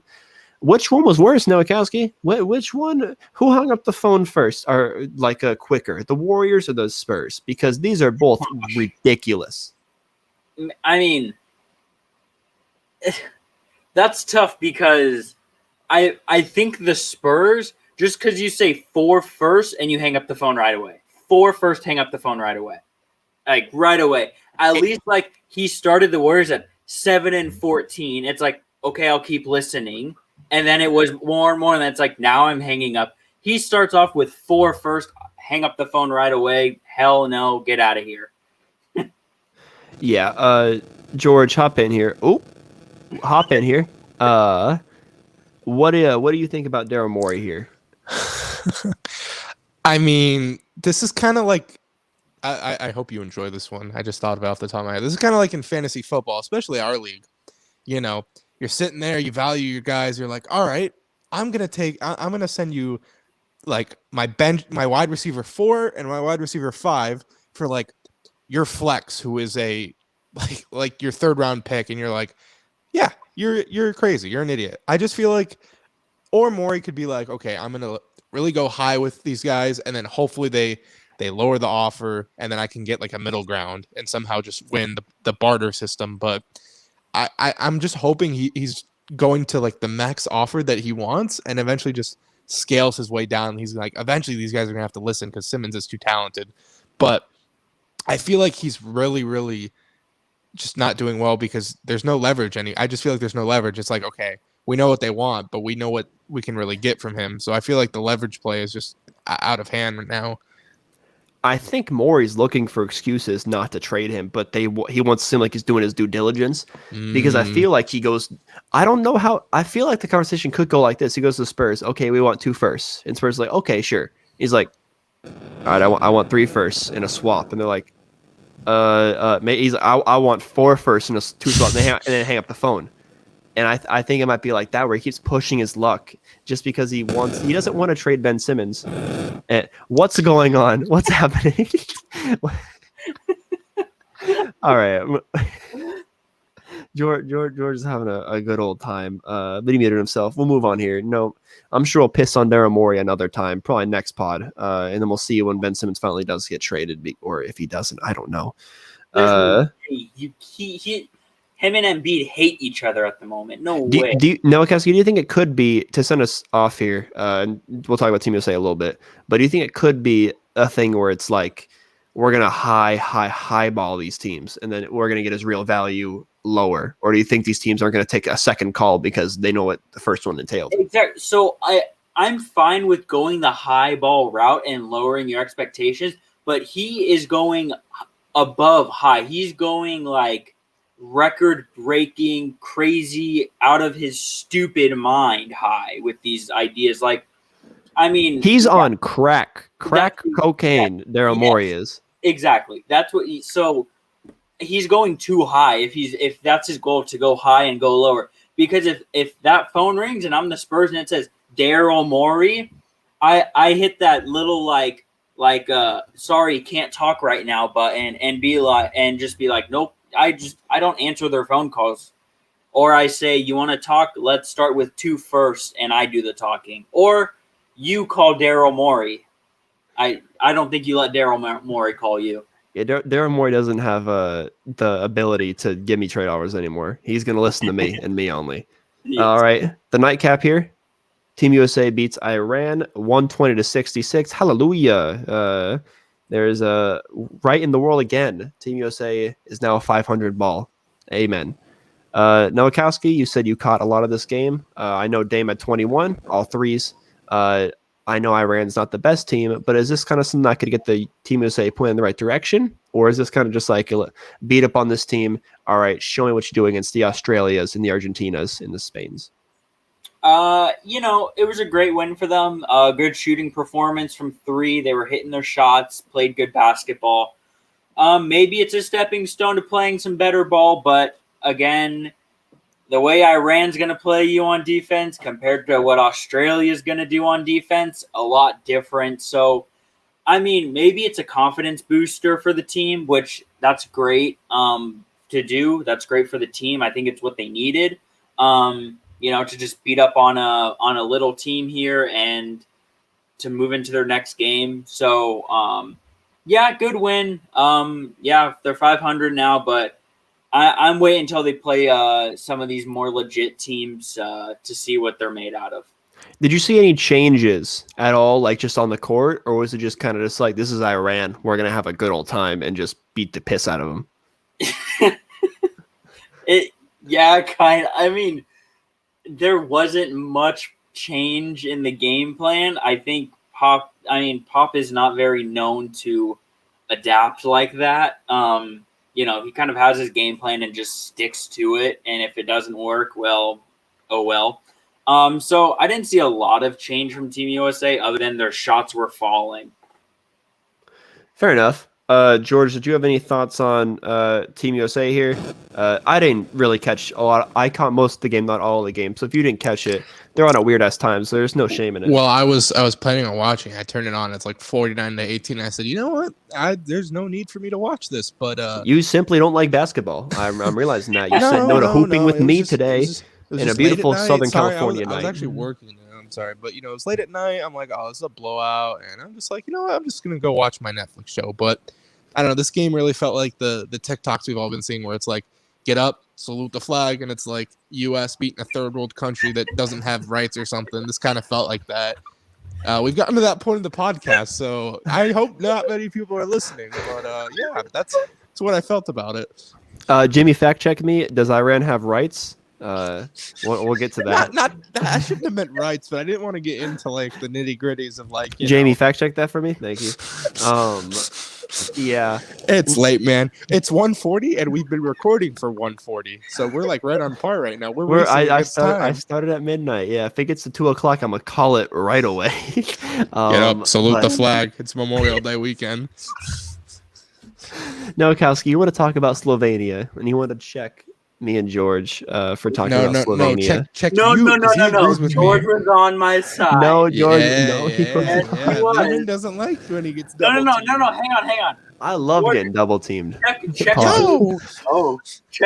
George's Twitter. He was definitely on my side.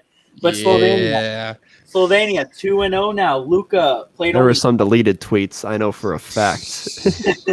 The 116-81 victory over Japan. Luka, I believe he had 28 points in 26 minutes, something like that. So he played well. Oh, I forgot to mute my mic. Was that a goddamn yawn? Are you serious? Was that a yawn? Yeah, why? It sounded like my roof was caving. I thought I was Chicken Little. I thought the sky was falling. Did it sound like a whale's calling? It sounded like I was looking. Oh man, the last 5 minutes of this are going to be a class. He cuts out. All right, Nowakowski, talk about Slovenia, and let's get the hell out of here. I'll keep it short and simple. Slovenia, they have the right guys surrounded by Luka. This team is literally built better than the Dallas Mavericks with Porzingis. Like that team sucks. This team's good with Luka, and I'm just gonna say there are 5 teams I think that can medal. Slovenia is one of those 5. Name the 5. I have Australia, U.S., Spain. I said Australia, right? Yes. And Argentina, Slovenia. Okay. Word. Okay. Who's your pick? Don't give me George. Mute, please, for love of God. Who's your pick for gold? Because I don't know how we'll have you next, so I want to get it locked in because you're the guy that I know knows most about the Olympics. Oh, man, I'm really torn between the U.S. Oh man, I forgot France. Hang on. Oh, oui. Okay. There. Who are you kicking out? Argentina, because Slovenia beat them. So I'll go. It's between France and Australia for me. I think the U.S. could possibly beat them again if they played France, if they play Australia, but give me a Rudy Gobert good ending story. Give me the gold to France. Yes. George, let me get you back in here. Hopefully you can hold your breath this time. Oh, Jesus hell. Is it a disappointment? Should they have not even gone to Tokyo if USA can't get gold, or the time's over when they just stomp over everyone? There's a valid excuse for silver and bronze. I mean, it is gold or bust, but I mean, if they get silver, I don't think it's like they shouldn't have gone. Any medal is one you take. So George loves participation trophies, but I asked you as your American bald eagle, burger chowing, not beer drinking, but pretty damn close. Just self. And as an American, I feel like we should want first and only first in basketball. We want to win. We don't want to basketball. lose. Come on. We're gonna have a redeem team in 2024 with like goddamn LaMelo. and like Ja Morant and like all these guys. Ja Morant, I'm on my Grizzly. Yeah, okay. I'm gonna call it there before I start quoting any more J. Cole and get us copyright striked. Thanks for watching or listening. If you made it here, holy hell, we appreciate you. If you made it here, 145 pod. Yeah. If you made it here, comment George Martin's hairline on the next Instagram post. I will Venmo you $20 on God. Just drop it in the DMs. I will. Yeah. That being said, Instagram at TH Hoopers, Twitter G_Martin21. See him tweet about the craziest of things. George, what was your last tweet about? I think it was about It was about one of those basketball loving girls. I know it was. It was about one of those thirst trap girls who talk about basketball. It was about Mac McClung. Yeah, Mac McClung. He's gonna light up summer league. So yeah, so next pod we'll talk about definitely some post draft stuff. The what's it called? The aftershocks to the draft earthquake. We'll talk about different. Mute your mic. Mute your mic. Mute your mic. We'll talk about undrafted free agents, all those deals being signed, and we'll gear up for summer league that we might be going to. Who knows? Who really knows? Life's crazy. But yeah. Besides that, thank you so much for listening. Subscribe, follow, all that good stuff. Thanks for being OG, everyone, and enjoy the weekend.